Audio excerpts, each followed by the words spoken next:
Το νέο Galaxy Tab ήρθε και στην Ελλάδα.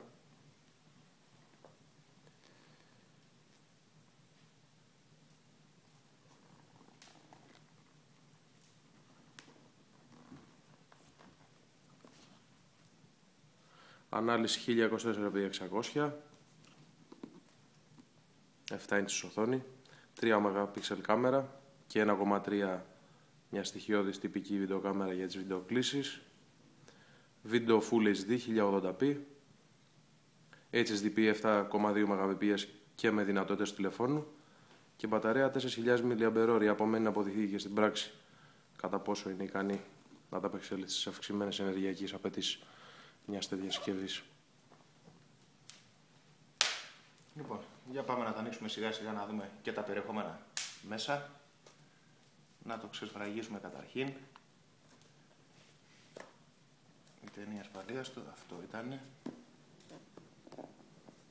Που πλέον έχει καθιερώσει η Samsung στα τηλέφωνά της. Λοιπόν, Galaxy Tab. Για να το βγάλουμε και από το κουτί του. Αυτό είναι. Έτσι. Το δούμε Για να το δούμε λίγο. Από την πίσω επιφάνειά του.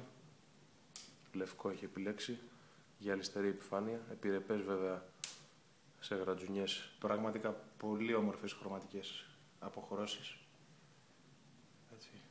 Ωραία. Για να δούμε για το υπόλοιπο κουτί τι περιέχει.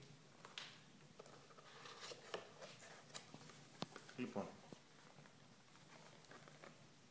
σίγουρα θα βρούμε μέσα το φορτιστή για το κινητό.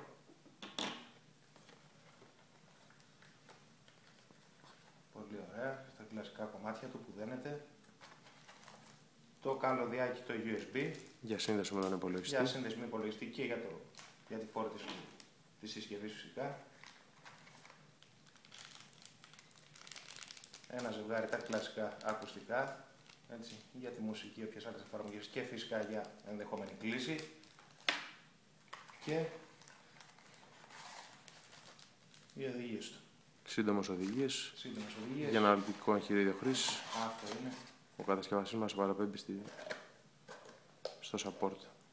Το περιεχόμενο του Στο κουτιού. ηλεκτρονικό support.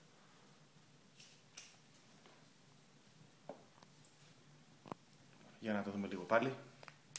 Αυτή εδώ είναι η συσκευή. Αυτό είναι το Galaxy Tab.